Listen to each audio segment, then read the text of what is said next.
할렐루야. 예수라면서 나옵시다. 사랑하고 축복합니다.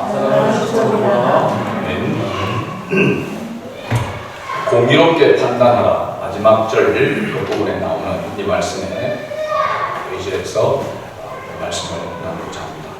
지난주에 우리는 예수님을 믿지 않았던 예수님의 육신의 형제들, 야고보, 요셉, 유다, 시몬이라고 하는 이 예수님의 육신의 형제들이 예수님께, 형인 예수님께 예루살렘 성전이 있는 유대로 올라가소서, 거기서 자신을 세상에 나타내소서라고 이렇게 조소와 비아냥 그림으로 그렇게 예수님께 요청했던 그 내용을 살펴보았습니다.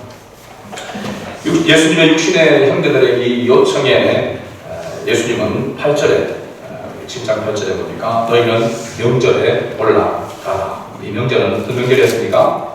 초막절이었죠. 초막절이죠. 유대인의 명절 초막절. 우리 달력으로 하면 10월에 해당되는 그때입니다. 그러나 내 때가 아직 차지 못하였으니 나는 이 명절에 올라가지 아니하노라 라고 이렇게 말씀하시고 갈릴리에 머물러 계셨다라고 이렇게 말하고 있습니다. 그러다가 형제들이 명절에 올라간 후에 예수님도 때가 되어 올라가시되 자신을 나타내지 않으시고 은밀히 가셨다라고 성경이 이렇게 기록하고 있습니다. 그리고 명절 중간에 예수님께서 예루살렘 성전에 올라가서 가르치셨다라고 오늘 본문 14절에 기록하고 있습니다. 그러니까 오늘 본문은 예수님께서 예루살렘에 올라가서 예루살렘 성전에서 가르치신 그러한 내용입니다. 그리고 결론 부분은 24절에 바로 오늘의 설교 제목이 되는 공의롭게 판단하라라고 이렇게 결론적으로 그렇게 말씀하고 있는 것을 알 수 있습니다. 먼저 예수님께서 예루살렘 성전에서 가르치시니까 유대인들이 어떻게 여겼다고 했습니까? 놀랍게 여겼다라고 이렇게 말하고 있습니다. 놀랍게 여긴 이유가 무엇인지에 대해서 15절에 이야기를 하고 있습니다. 15절 다시 한번 읽어볼까요? 유대인들이 놀랍게 여겨 이르되 이 사람은 배우지 아니하였거늘 어떻게 그를 아느냐 하니, 이 사람은 배우지 아니하였거늘 어떻게 그를 아느냐. 당시 유대인들이 배움을 가지려고 하면은 반드시 요즘 우리 어떤 학교와 마찬가지로 문화가 있었습니다. 문화생, 누구 밑에, 특히 유대인들은 어떤 랍비 아래에서 그 문화에서 문화생으로 배웠느냐라고 하는 것이 중요했습니다. 그런데 예수님은 어떤 문화, 어떤 랍비에게 배우지 않았습니다. 그것을 유대인들은 너무나도 잘 알고 있었습니다. 예수님에 대하여, 그리고 예수님의 가족들에 대하여서 잘 알고 있었습니다. 예수님의 부모님이 누구인지, 그리고 직업이 무엇인지, 그들의 형제들이 누구인지에 대해서 잘 알고 있다고 아까의 본문에서도 나왔었죠. 근데 예수님은 누가 봐도 누구에게도 배우지 않았던 것입니다. 근데 중요한 것은 배우지 않은 예수님이 뭘 안다는 것입니까? 그를 안다라는 것입니다. 그를 안다. 유대인들이 놀랍게 여기는 것은 예수님께서 가르치신 그 교훈 때문에 놀랍게 여긴 것이 아니고 예수님이 그를 배우지 않았는데, 뭔가를 배우지도 않았는데 그를 안다는 것에 대해서 놀랍게 여겼다는 것입니다. 정말 우리가 놀라운 일이죠. 여기는 굉장히 의미가 있다고 이렇게 생각이 듭니다. 우리 예를 든다면 우리가 볼 때에 영어를 잘하는 사람, 발음 좋고 그리고 문법에 맞게 이렇게 영어로 이렇게 이야기하면 우리는 영어 하는 것만 보아도 우리나라 사람들은 어떤 경외심이 생기게 되죠. 영어를 잘하는 거죠. 그래서 발음 좋고 또 문법에 맞게 그렇게 영어로만 하면 우리는 영어 잘한다, 부럽다, 그렇게 생각하잖아요. 그죠? 그런데 영어를 생활 언어로 쓰고 있는 미국 사람들이 볼 때는 발음이 좋고 문법에 잘 맞는 그것이 중요한 것이 아니라 뭐가 중요한 겁니까? 그 사람이 무슨 내용으로 무슨 말을 하느냐, 그것이 더 중요한 거죠. 그래서 저 사람이 말을 잘하는구나, 그렇게 생각하고 있는 거죠. 내용을 보고 이야기한다는 거죠. 그런데 유대인들은 예수님께서 가르치는 교훈, 그 그 교훈 때문에 놀라는 것이 아니라 예수님이 그를 안다는 것에 놀랍게 얘기했다는 것입니다. 이건요, 유대인들이 예수님의 뭘 보고 있냐라고 하는 것을 우리에게 보여주고 있는 것이죠. 바로 예수님의 외형적인 모습을 보고 있다는 것입니다. 눈에 보이는 것으로, 가시적인 눈에 보이는 그것으로 판단하고 있다는 것이죠. 그래서 오늘 24절 거꾸로 보면 뭐로 판단하지 말고 외모로 판단하지 말고, 이건 단순히 우리의 얼굴로 판단하는 것이 아니라 겉으로 보여지는 외형적인 그런 말과 행동을 보고 판단하지 말고 공의롭게 판단하라. 예수님께서 그렇게 말씀하고 있는 것이죠. 그래서 예수님이 어떤 말씀을 하시는지, 어떤 교훈의 말을 하는지 그 부분에 대해서 생각하고 그걸 듣고 놀랍게 여겨야 되는데, 내용은 보지 아니하고 교훈은 생각하지 아니하고 말을 판단하는 것 자체, 그를 안다는 것 자체에 놀랍게 여겼다라고 하는 것이죠. 두 번째로 예수님은 자신이 말하고 있는 교훈이 어디에서부터 온 것인지를 말하고 있습니다. 16절 같이 읽어볼까요? 예수께서 대답하여 이르시되 내 교훈은 내 것이 아니요 나를 보내신 이의 것이니라. 그리고 17절에 보면 자신을 보내신 이가 누구라고 이야기하고 있습니다. 하나님이라고 이야기하고 있죠. 그러니까 예수님께서 말씀하고 있는 이 교훈은 예수님이 스스로 말하는 것이 아니고 예수님을 보내신 하나님 아버지께로부터 온 교훈이라고 이렇게 말하고 있는 것이죠. 그래서 17절에 사람이 하나님의 뜻을 행하려 하면 이 교훈이 누구에게로부터 왔는지, 하나님께로부터 왔는지 내가 스스로 말하는지 알리라 라고 이렇게 말씀하고 있는 거죠. 그러니까 예수님 여기서 두 가지를 비교하고 있습니다. 하나님께로부터 온 교훈과 스스로 말하는 자의 교훈을 이야기하는 거죠. 스스로 말하는 자와 하나님께로부터 온 자가 어떻게 이게 비교가 되는가? 하나님께로부터 온 것을 우리가 진리라고 이야기한다면 스스로 말하는 자는 인간적인, 그냥 이 세상의 어떤 가치를 가지고 말하는 것을 이야기합니다. 그렇죠? 그러니까 하나님께로부터 온 것을 영적인 말씀이라 라고 이렇게 이야기한다면 이 스스로 말하는 것은 육신적인 말이라 라고 이렇게도 이야기할 수 있는 것이죠. 근데 이 부분을 예수님께서 밝히기 위해서 19절에 그렇게 말씀하고 있습니다. 19절을 같이 읽어볼까요? 모세가 너희에게 율법을 주지 아니하였느냐? 너희 중에 율법을 지키는 자가 없도다. 너희가 어찌하여 나를 추천하려 하느냐? 그리고 20절에 이 예수님의 이야기를 듣고 예수님이 다시 반문한 것이죠. 이 이야기를 듣고 여기에는 유대인이라 이야기 안 하고 무리라. 아마 유대인들이라고 앞에서 이야기하다가 이게 무리라고 이야기하고 있는 것은 누구나 할 것 없이, 이방인이나 유대인이나 할 것 없이 지금 이야기하고 있는 것이죠. 뭐라고 이야기합니까? 당신은 귀신이 들려도다. 누가 당신을 죽이려 하나이까 하면서 오히려 반문을 하고 있는 것을 보게 되어지죠.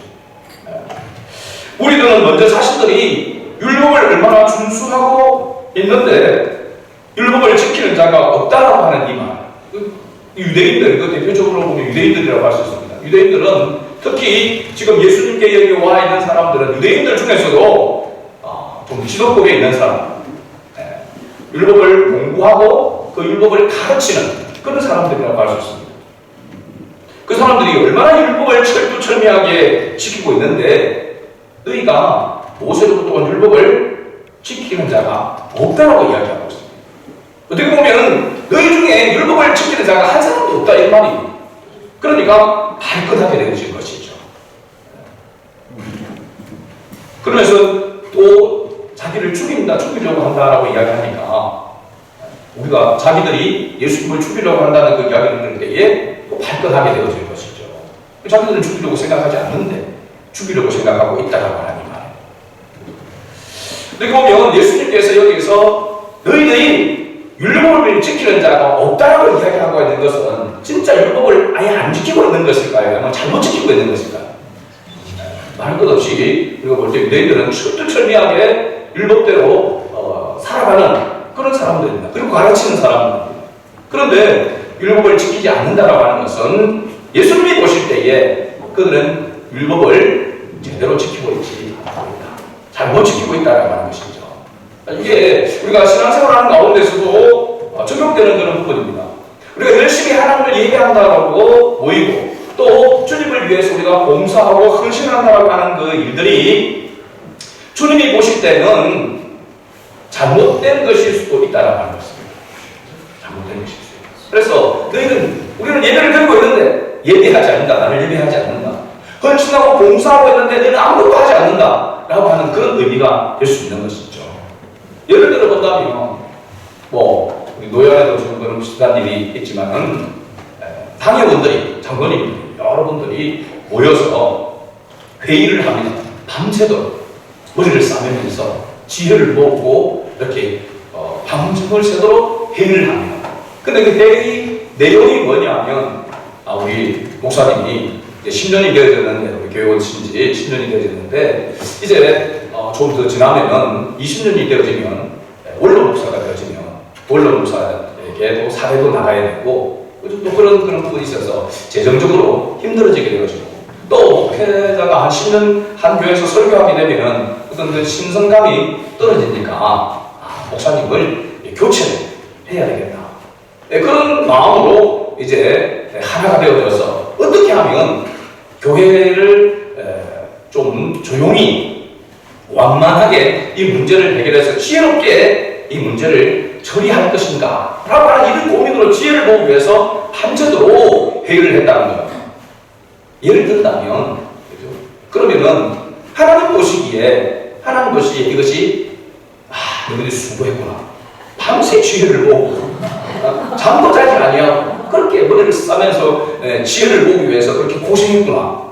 그렇게 해줘야 되는데 하나님 보실 때는 너희가 밤새도록 쓸데없는 짓을 했다는 겁니다. 그 지혜를 몸에 모을수록 그것은 너희들에게 합당하지 않다는 것이죠. 자, 우리가 어떤 목적이나 방향이 잘못되어지면 이와 같은 모습이 될 수 있다는 것입니다. 주님을 위해서 헌신하고 봉사하는 것도 내가 이렇게 열심히 봉사해야지 그러면 내가 인기가 많아져서 교회에서 높은 자리에 소위 말하는 직분을 얻을 수 있고 이런 어떤 부분들 때문에 그런 목적으로 한다고 한다면 그 열심이 하나님 앞에서의 하나님 기뻐하시는 열심이 아니라 잘못된 열심으로 그 열심은 내면 열수록 문제가 된다고 하는 것입니다. 예를 들어 우리가 자동차를 몰고 운전을 할 때에 분명히 이쪽으로 계속 가면 낭떠러지에 떨어집니다. 그런데 그거를 알면서 여러분 악셀레터를 더 세게 밟을수록 어떻게 됩니까? 더 빨리 떨어져서 죽는 겁니다. 그와 같은 모습이 될 수 있다는 방향이 중요하다고 하는 것이죠. 그런데 지금 유대인들이 방향이 잘못됐다는 것입니다. 율법을 지킨다라고 그들이 지키고 있지만은 하나님이 보실 때는 예수님이 보실 때는 너희들이 율법을 지키는 것이 아니다. 오히려 율법을 거역하고 있다라고 이렇게 이야기하고 있는 것이죠. 율법의 말씀의 주체이시고 말씀 그 자체이신 예수님이 오셨는데 그러고 그 예수님을 뭐라고 하고 있는 것입니까?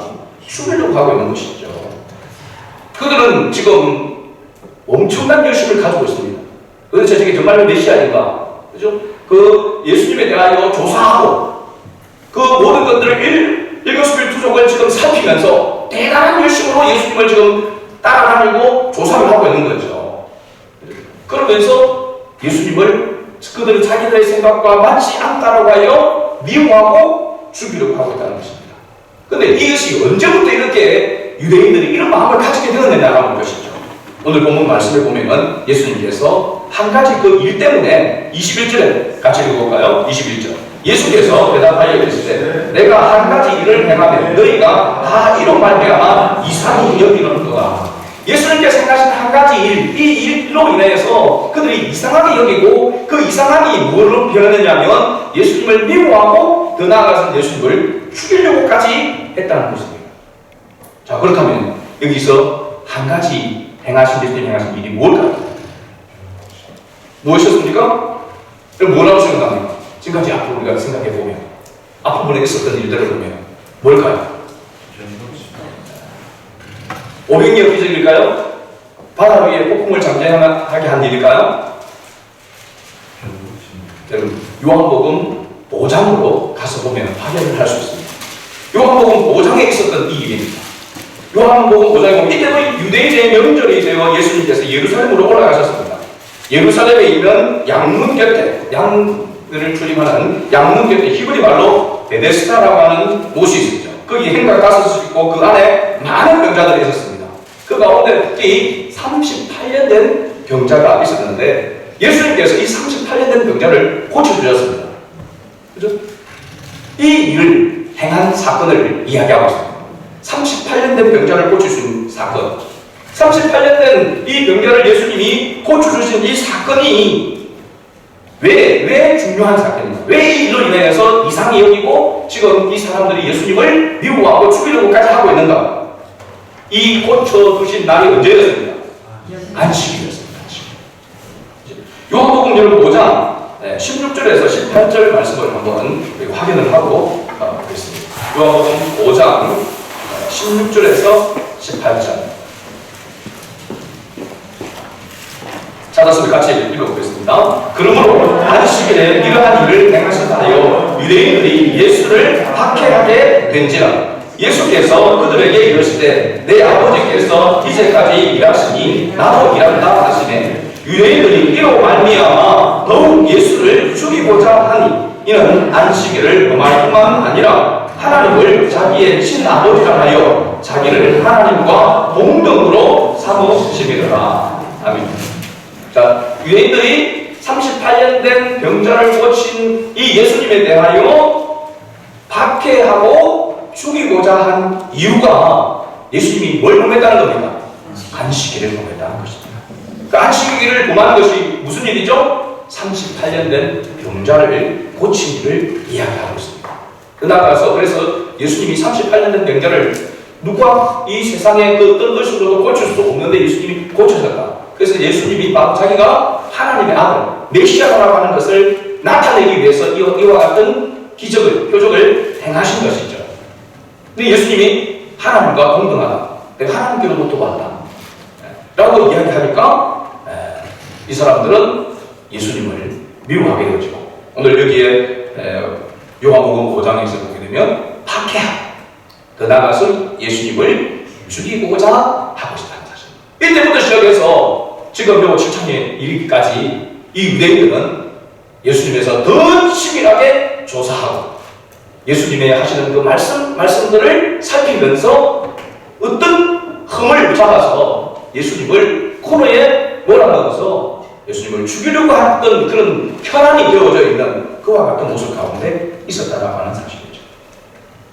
예수님께서 유대인들에게 할례와 안식일에 대하여 다시 말씀하고 있는 것을 보게 됩니다. 여러분 보세요. 유대인들은 안식일에 일을 하면 될까요? 안 될까요? 안 되죠. 안식일에는 밥도 해먹어서는 안 됩니다. 그런 이 안식일을 이렇게 중요하게 여기면서 지키는 것이죠. 그런데 할례를 안식일에 행하면 될까 안 될까요?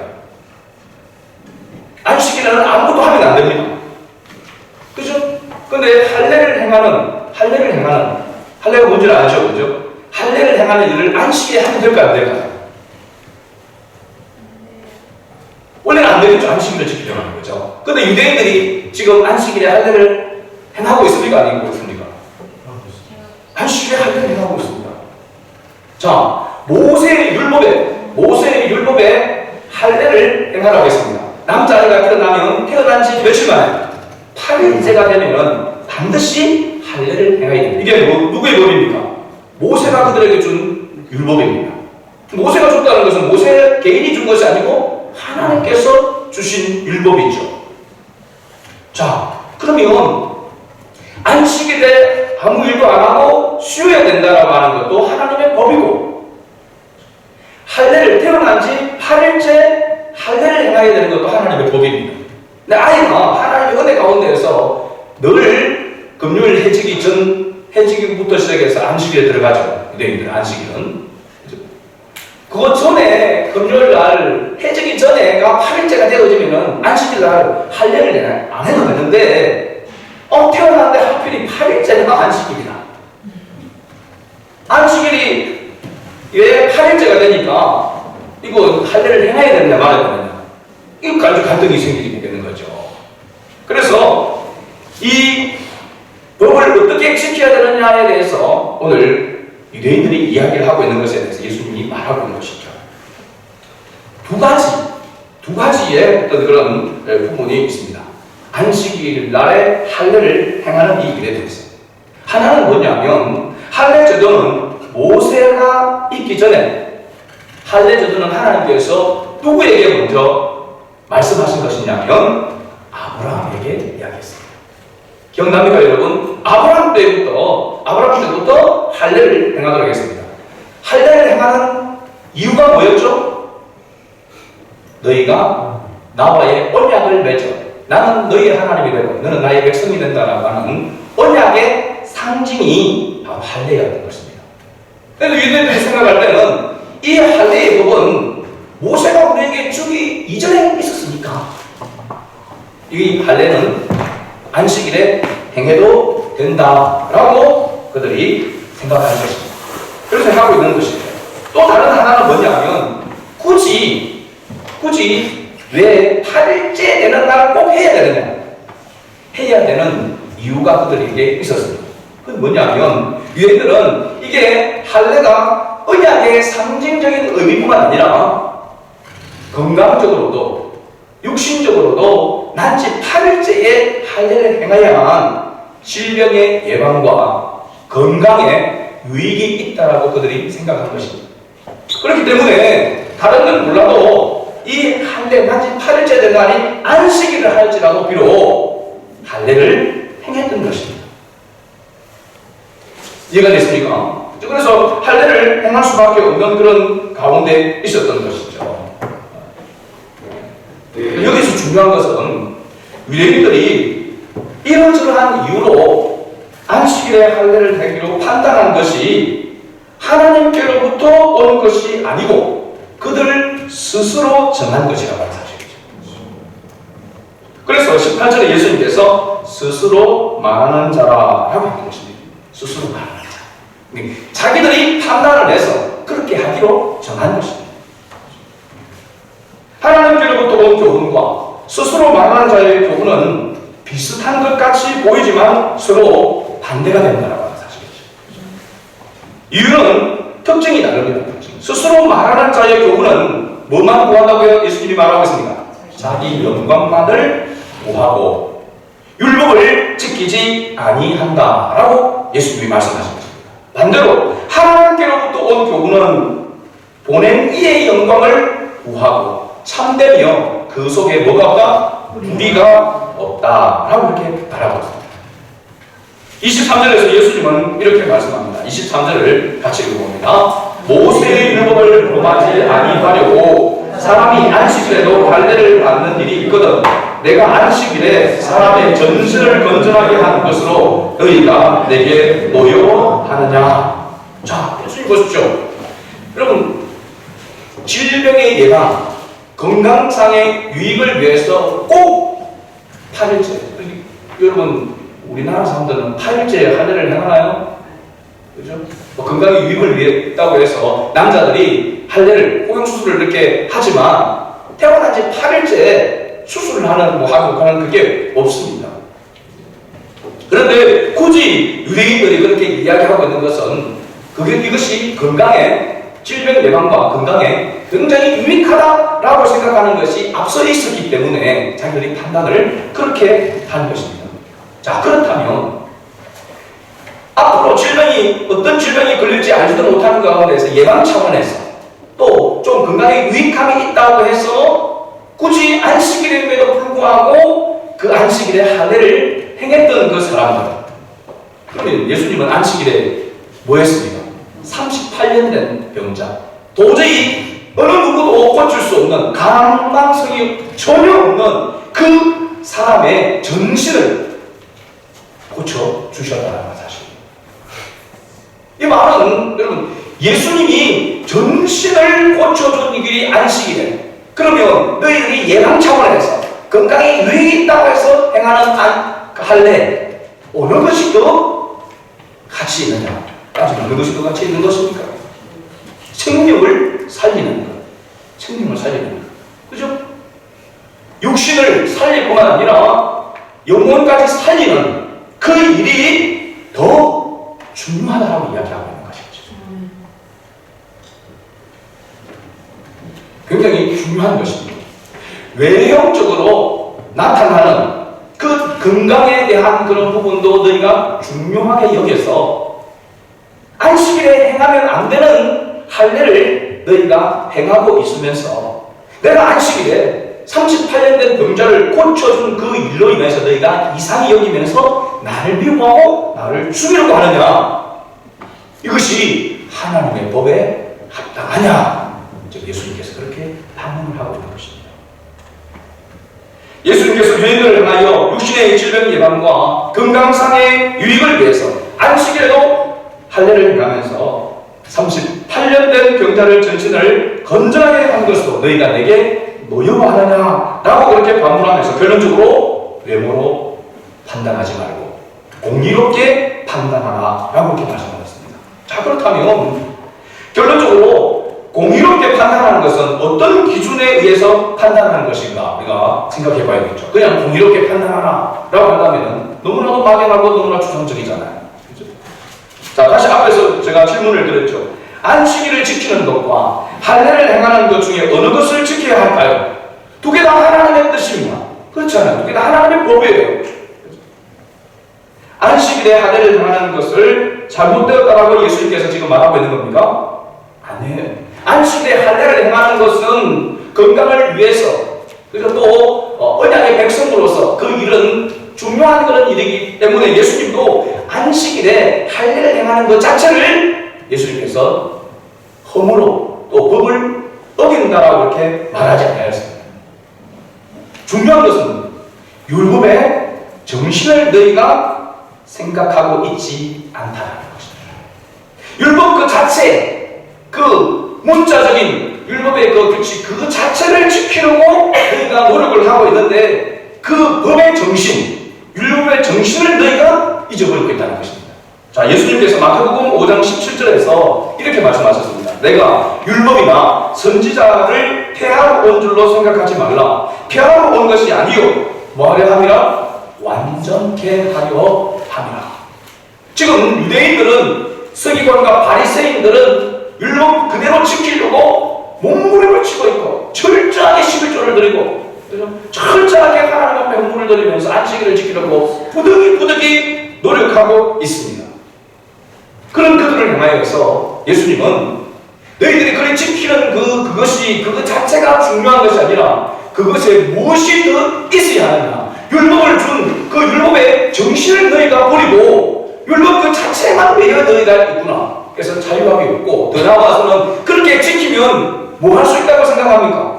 의롭게 된다라고 생각합니다. 율법을 지킴으로 말미암아 그들은 뭘 받을 수 있다? 구원을 받을 수 있다라고까지 생각하게 이르는 것입니다. 그래서 예수님께서 유대인들, 서기관과 바리새인들을 향하여 이 독사의 새끼들아, 너희에게 임박한 중도를 너희가 피할 수 없을 것이다. 너희가 구원을 받을 수 없다라고 예수님께서 그렇게 정죄하신 것이 마태복음에 나오고 있는 것이죠. 사도 바울도 로마서 13장 10절에서 이렇게 말씀하고 있습니다. 그 율법과 복음에 대하여 로마서에서 말하고 있죠. 그 예수님 복음에 대하여 사도 바울이 설명하면서 로마서 13장 10절에 이렇게 기록하고 있습니다. 사람은 이웃에게 악을 행하지 아니하나니 그러므로 사람은 무엇의 완성이니라? 율법의 완성이니라. 할렐루야. 율법의 완성이 뭐라고요? 사랑이라고 이렇게 이야기를 하고 있습니다. 율법의 완성이 사랑이라는 말은 율법의 정신이 사랑에서 비롯되었다라고. 그래서 굳이 따지자면 율법 위에 뭐가 있다는 겁니까? 사랑이 있다. 하나님은 무엇입니까? 사랑이시라. 할렐루야.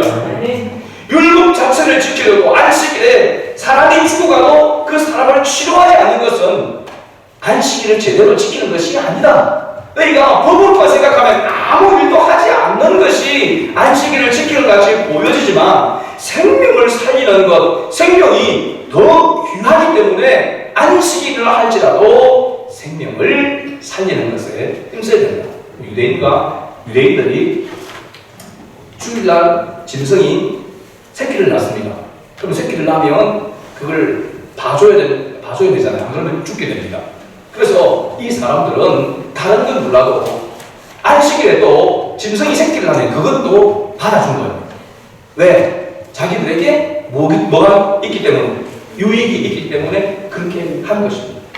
원래 제대로 절반 지키자 한다면 받으면 됩니까? 안 됩니까? 죽든지만 좀 내버려둬야 됩니다.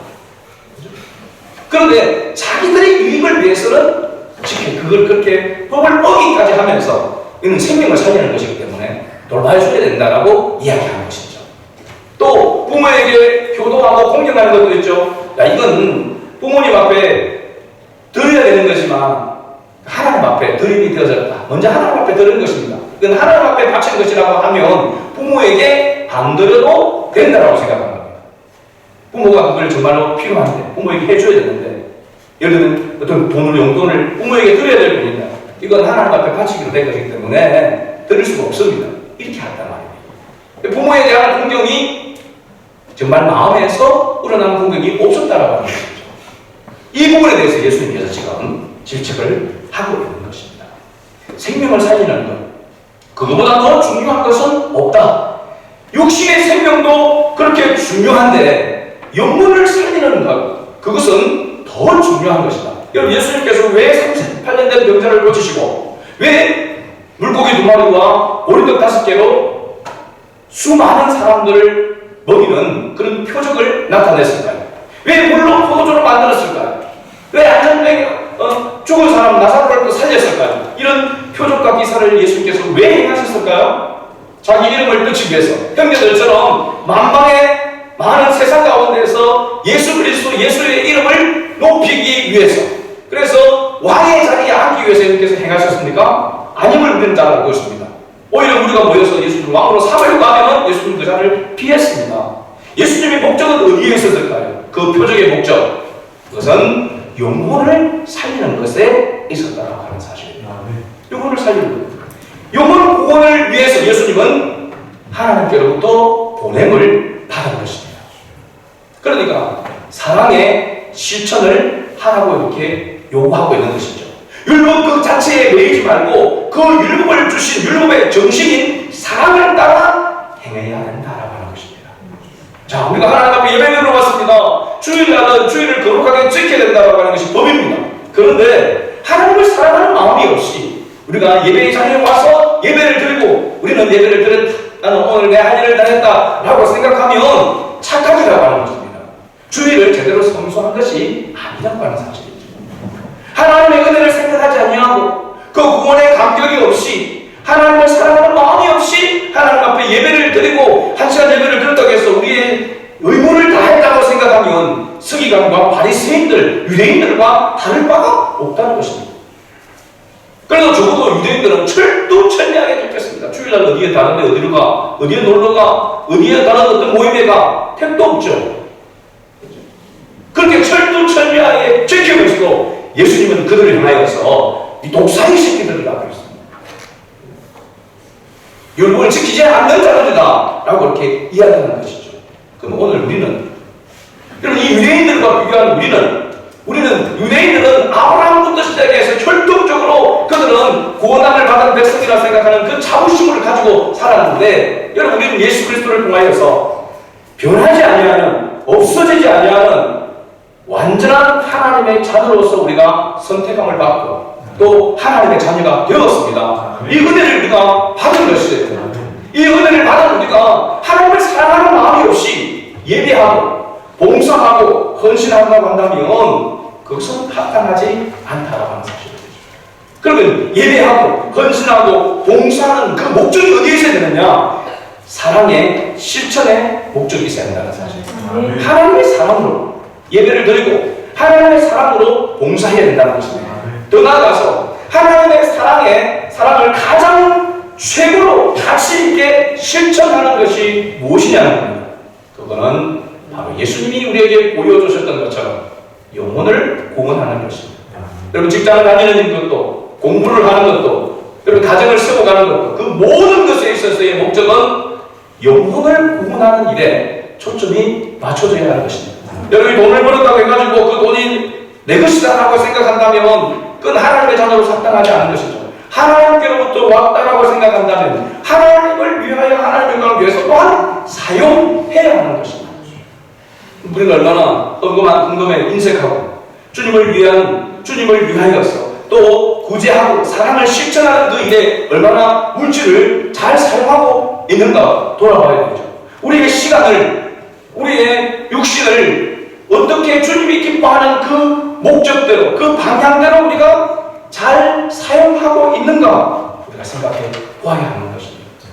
내가 직장생활을 하면서, 내가 공부를 하면서, 내가 하나님 앞을 예배하는 그 모든 것에서의 그 핵심은 하나님의 사랑에 비롯되어야 한다는 사실입니다. 그것이 없는 하나님의 사랑에서 비롯된 것이 아닌 것은 가짜라고 하는 것이죠. 오늘 우리가 한 주간을 살아가면서 하나님의 사랑을, 예수님께서 우리에게 보여주셨던 이 사랑을 실천하라고 하나님 메시지를 통해서 우리에게 요구하고 있습니다. 공의롭게 판단하라고 하는 것은 법대로, 그 법의 문서대로 규칙대로 판단하라고 하는 단순한 그 기준이 아니라 하나님의 사랑의 기준으로 하나님의 법을 따라 행해야 된다는 사실입니다. 주의를 거룩하게 지키는 것도 하나님께서 우리에게 베푸신 그 사랑에 기인하여 그 사랑으로 말미암아 즐거운 마음으로, 자발적인 마음으로 모든 것을 뒤로 하고 하나님 앞에 나와서 경배하며 예배하는, 그래서 그 예배를 통하여 하나님의 음성을 듣고 주님께서 말씀하시는 그 말씀을 깨닫고 다시 한번 주님의 사랑을 실천하는 그 힘을 공급받는 시간으로 삼아야 한다는 사실입니다. 그렇지 아니하고 한 시간 예배를 때우는 것으로 우리가 하나님 앞에서 하나님 자녀로서 할 일을 다했다고 생각하는 것은 큰 착각이요 하나님 앞에서의 오히려 범죄라고 하는 사실을 우리가 다시 한번 기억하고 주님의 사랑을 실천하고 영혼을 구원하는 그 일이 오늘 우리에게 주신 사명임을 다시 한번 기억하고 주님의 사랑으로 충만하여 주님의 뜻을 이루어드리는 우리 모두가 될 수 있기를 주의 이름으로 축복합니다. 아멘.